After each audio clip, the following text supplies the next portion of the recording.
Media کے ایک حصے میں تحریک انصاف کے سرکردہ رہنماؤں کے درمیان اختلافات کے بارے میں بہت شور ہے، حتیٰ کہ عمران خان سے کون ملے گا اور کون نہیں اس پر بھی ایک دوسرے سے شکایات ہیں۔ حقیقت کیا ہے ہم جاننے کی آج کوشش کرتے ہیں۔ ساتھ ہی یہ سوال بھی پیش نظر ہوگا کہ تحریک انصاف اور ملٹری اسٹیبلشمنٹ کے درمیان رابطوں اور گفتگو کی کیا حقیقت پسندانہ امکانات ہیں۔ بات کرنے کے لیے ہمارے ساتھ موجود ہیں سنی اتحاد کونسل کے سربراہ محترم صاحبزادہ حامد رضا صاحب۔ جناب بہت شکریہ حامد رضا صاحب اپنا قیمتی وقت دینے کا۔ سب سے پہلے تو یہ بتائیے کیا جو ہم دیکھ رہے ہیں کہ سلمان اکرم راجہ صاحب کے بیانات ہوں، بیرسٹر گوہر کے بیانات ان کو بہت اچھالا جا رہا ہے ان دعووں کے ساتھ کہ جی عہدیداروں کے اندر جو ہے وکلاء کے اندر جو ہے ہم آہنگی نہیں ہے، اتحاد نہیں، اتفاق نہیں، کیا کہیں گے؟ بسم اللہ الرحمن الرحیم، بہت شکریہ جی۔ اچھا دیکھیں، سب سے پہلی چیز تو میں عرض کروں جی کہ سیاسی پارٹیوں کے اندر ہمیشہ اختلاف رائے ہوتا ہے، لیکن انفارچونیٹلی شاید چونکہ اس وقت لائم لائٹ میں پاکستان تحریک انصاف ہے تو اس وجہ سے ان اختلافات کو ذرا زیادہ بڑھاوا بھی ملتا ہے اور اس کی کوریج بھی زیادہ ہوتی ہے۔ جہاں تک سلمان اکرم راجہ اور گوہر خان صاحب کا تعلق ہے، دیکھیں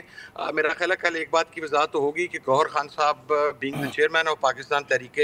انصاف انہوں نے کہا کہ میرا استحقاق ہے اور وہ they went inside to see Khan صاحب۔ پرنسپلی جو لسٹ سلمان اکرم راجہ صاحب نے ہائی کورٹ میں آرڈرز کے بعد جو تحت فرمایا تھا وہ یہ تھا کہ جیل انتظامیہ کو لسٹ پرووائڈ کریں گے سلمان اکرم راجہ صاحب، اور اس لسٹ کے مطابق لوگ اندر جائیں گے۔ But it's the third consecutive meeting جس کے اندر اس لسٹ کو فالو نہیں کیا جا رہا۔ 2 مرتبہ میں بھی گیا لیکن ہمیں اندر نہیں جانے دیا گیا۔ ابھی بھی سلمان اکرم راجہ صاحب نے جو لسٹ دی تھی اس لسٹ کے مطابق لوگوں کو اندر نہیں جانے دیا گیا بلکہ کچھ اور لوگوں کو بھجوا دیا گیا۔ تو اس بات کے اوپر سلمان اکرم راجہ صاحب کے تحفظات تھے، پرنسپلی وہ صحیح بات کر رہے تھے، اور وہ میرا خیال ہے یہ مسئلہ جو ہے in another 24 hours 36 hours یہ باہمی اختلافات والا یہ جو باہر میڈیا پر چیزیں آ گئی ہیں یہ سیٹل ہو جائے گا انشاءاللہ۔ لیکن حامد صاحب جو ایک بنیادی سوال ہے نا کہ ظاہر کوئی نوجوان تو نہیں ہے، سارے ماشاءاللہ مطلب تجربے کار جو ہیں وکلاء ہیں، اب تو سیاستدان بھی ہیں، یہ تو ان کو اندازہ نہیں کہ جی پارٹی ڈسپلن کیا ہوتا ہے، اور مطلب ہے کہ کچھ چیزوں پہ پارٹی کو ایک یونائٹڈ سٹینڈ لینا ہوتا ہے کہ اگر وہ تو ہمیں یاد ہے نا کہ ہم سنتے ہیں کہ بھئی جیل میں اگر ایک کے ساتھ تفریق کر رہے ہیں تو دوسرا قیدی بھی کہے گا کہ جی نہیں اگر اس کے ساتھ آپ جو اچھا بدسلوکی کر رہے ہیں تو میں بھی کھانا نہیں کھاؤں گا، تو یہ تو بڑا ایک اوبیس سی بات ہوتی ہے، تو یہ ایک بنیاد ہوتی ہے کسی بھی سیاسی تحریک کی یا سیاسی جماعت کی۔ جی سر اس میں یہ ہے کہ بالکل آپ صحیح فرما رہے ہیں، پارٹی ڈسپلن جو ہے وہ سب سے امپورٹنٹ ہوتا ہے، لیکن جو لوگ کل 3-4 لوگ نئے گئے اینڈ آنیسٹلی اسپیکنگ میں ان میں سے کسی ایک کو بھی بائی نیم نہیں جانتا،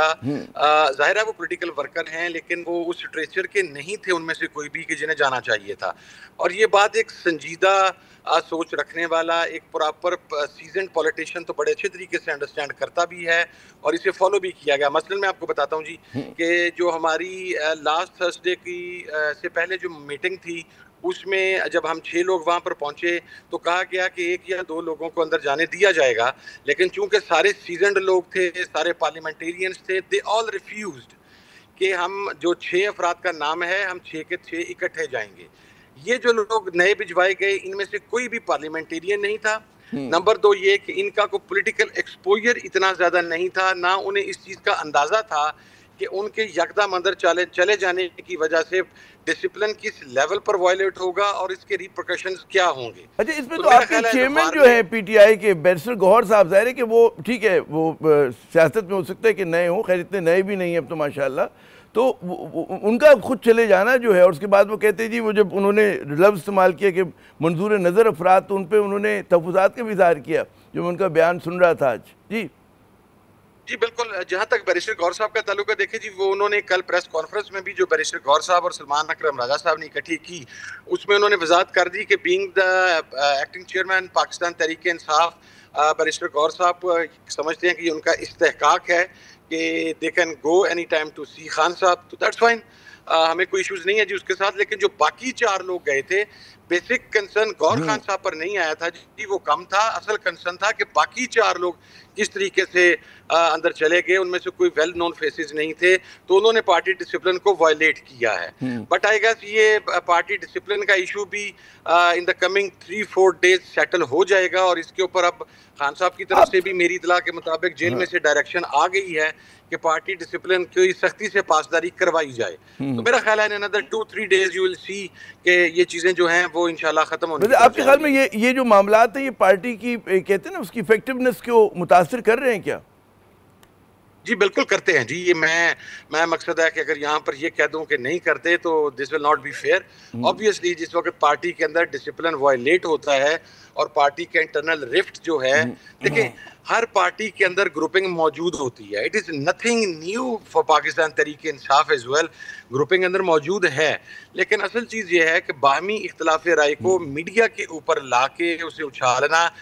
یہ کوئی مناسب طرز عمل نہیں ہوتا اور اس کا ایفیکٹ ہوتا ہے. لیکن میرا خیال ہے کہ اب خان صاحب کی طرف سے بڑی کلیئر کٹ انسٹرکشنز ہیں اور اس کے بعد کیونکہ میں دیکھ رہا تھا جو سوشل میڈیا پر یہ جو بات ہو رہی تھی کہ جی ان کی بہنوں کو جب نہیں ملنے دیا گیا وکلا کیوں. خیر